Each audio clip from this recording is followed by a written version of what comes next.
Hey, what's up, guys? My hair's looking insane, but we're gonna ignore that. I am gonna fix that little part, though. I definitely need to use my home cutting kit that I got. So I wanted to do tactic number 3. I'm at the park right now. I'm sitting on the slide, literally. My body is probably the length of this slide, minus a couple inches, so that's a lot of fun. Going into tactic 3 out of 5 tactics to make a shitty day a little less shitty. I wanted to, make a video of me actually putting into practice one of the tactics that I'm giving you guys. I think that's important that I actually talk about things that I've done and not just try to make some gimmicky list for you guys that I don't even do myself. So today hasn't been necessarily shitty, so to say, but this can work for shitty days too. This has been more of a hectic day for me, and it's been a lot of stress. Tactic number 3 for me is to carve out moments of peace in the days that are really, really stressful, hectic, frustrating, shitty, whatever you want to call them, whatever adjective you want to give them. So the park is one of my go-to places. When I was working, I would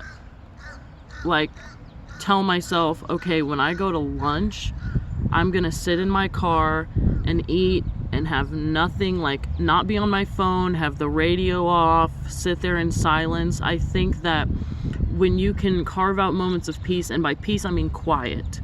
So a lot of people have trouble centering themselves in the middle of chaos. When you're actually in it, it's hard for a lot of people to take a step back, take a breather, get into a mental space for a couple seconds where they can kind of realign themselves, myself included. I'm not one of those people that can be, let's say, in a room of crowded people screaming and just get myself all together. I'm not that type of person. I have to actually take myself out of the environment and put myself into a peaceful one. So like I said, lunch break at work, if you can't leave and go somewhere and you can't go to the park, finding ways to get moments of peace and carve them out in the midst of chaos is really, really helpful and helps to make a shitty day certainly a little bit less shitty. So this morning I actually had one of my friends overdose, and I had to revive them with about 4 syringes of Narcan. So it's the 3rd time I've revived this person in particular, but I've also revived 2 other people in my life in the time that I've been in active addiction, and it's a very scary experience. It's something that I'm a lot calmer than I used to be when it happens, because I know what to do now. And the day after I learned how to reverse an overdose, I actually, the very next day, had to revive someone. So that was pretty wild. But it started out really stressful. I woke up to it. I woke up to this person knocking something off of my dresser because they were at a 90-degree angle and had planted their forehead on my dresser and were unconscious. And then I actually caught them and put them, sat them down, and then they fell onto the floor from there after just a couple seconds. I had left the room to go get the Narcan, and when I came back, they were on the floor, and were very stiff. And I guess what I still have to work on, and I don't even know that this is something I have to work on, but I'm very quick when I'm around friends, if they stop responding, even if they're not purple or stiff or their eyes are rolled in the back of their fucking head, I'm very quick to use Narcan on people because I just would rather not take the chance. Now, what you will find, unfortunately, is that a lot of folks will be angered by this because the person that has overdosed, obviously they're unconscious, they don't understand what's going on, so the last thing they remember is just being high most of the time. And so in their mind, a lot of times you ruined their high, and so they might wake up and be pissed at you. I've had people cuss me out. I've had people be calm, but most of the time the reaction is anger. And I've talked to people about that have experience with drug addiction and treating addicts, and they said that the primary reason for that is because, hang on, I'm gonna go down the slide and get my shoes. The primary reason for that is because in their mind you ruined their high. And I've never overdosed and I've never had Narcan used on me, but from what I understand, because it's reversing the process, you begin to go into a little bit of withdrawal and begin feeling some withdrawal symptoms, which are obviously uncomfortable, so that would cause for somebody to be frustrated as well. But that's how my day started. It was fucking insane.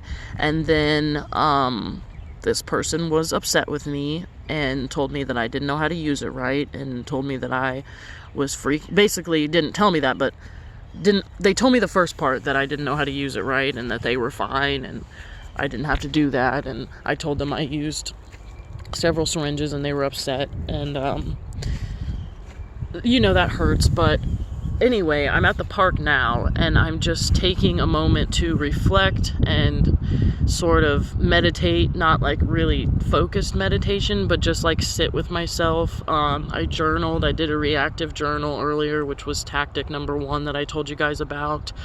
I'm still almost done with the last black unicorn. I'm still trying to get through that. I'm nearly finished now. So just taking a moment to read and journal and sit here and feel the breeze and the sun. And, I like to go to the park because it's nostalgic and it reminds me of my childhood, and it just kind of reminds me of being stress-free. So, find a place when you guys have time that you can go and, sit with yourself in quiet. And Jake's in the car right now, and I just wanted to give him some space, and I wanted to take my own space. And, if you can't go to that place on a particular day when you're having a bad day, you have to intentionally carve out places that you can go and find time, even if it's, the bathroom. So, for tactic number 3, I just wanted to let you guys know that this is one of my favorites, my absolute favorites. I love peace and quiet, especially after a stressful day. It's just so relieving.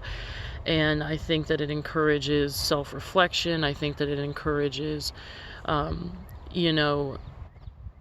sort of one thing that I do to try and get a different perspective on a shitty day is I'll try to take responsibility for my part. I'll try to sit back and think about a particular situation, and if I'm really hurt by something, or I'm really offended, or I'm just generally stressed out, I'll think about the things that did stress me out. What was my part in that? What part did I play? What could I have done differently, as opposed to just pointing fingers at an individual or a circumstance and saying that was the reason why I had a bad day, and not taking any ownership or responsibility.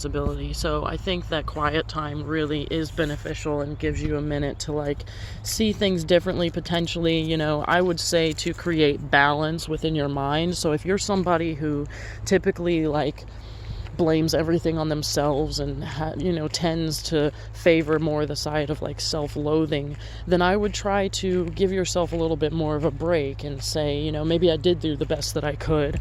What are things that I could have done differently? And I'll apply that to next time. But don't look at it as sort of like a crucifixion. Look at it okay, I made that mistake, I could have done that differently, but I will next time. I did the best I could with what I had. And then if you're somebody that kind of strays away from responsibility, not that I would really know that you would realize that, because a lot of people that don't take responsibility for their actions tend to be pretty oblivious to it. But if you're honest with yourself, and you don't have to comment on this video and say I'm that bitch, but I think that somewhere deep down you probably know that you're the type of person that avoids responsibility, then I would look at your own part, and I would try to balance it and try to be okay, well, normally I point fingers, that's my go-to. Say that to yourself and say, okay, well, this time I'm going to try to figure out what my part was, and how the other person probably felt about the situation, or why the circumstances arose. Maybe at first it looked like it was somebody else's fault, and then after self-reflection you realize that you had a bigger part than you thought you did. So I would just try to find balance in those moments and really take advantage of them. Don't just go sit, if the park is your place, just like mine, don't go sit on the slide or the swing and just be on your phone and think about stupid shit. Actually utilize the time to try and make your day a little bit better. Things rarely just happen to us in life, is one thing that I've known, that I've grown to learn over the course of my life, is that we play a part and have a lot more control than some of us let on. We kind of act like you know, things just happen to us and we claim victimhoods sometimes, and you know, we have a lot more control than we like to admit, and certain things that happen to us don't always just happen to us. We have a huge part in causing them. So yeah, definitely utilize the time, and it definitely takes effort to turn around a shitty day, especially when they're like really shitty. There are certain levels of shitty. But yeah, I just wanted to give you guys tactic 3 and actually show an example of me applying it. I'm actually at the park right now, so anyway, I love you guys so much. I'm sorry this video is so long, but I just had a lot of, in my opinion, valuable content to bring to you guys today, and I want to give you guys some resources, because like I said, once again, for therapy tips, not everybody has the resources financially, location wise, just knowledgeability, things like that. So I want you guys to be okay. I want you guys to know that you matter, and I want you guys to have the tools to flip around any day that may come your way. So I'm gonna start doing my sign off again, so give them hell through hell and back. I love you guys so much. Take care of yourselves. I'll talk to you tomorrow. Bye.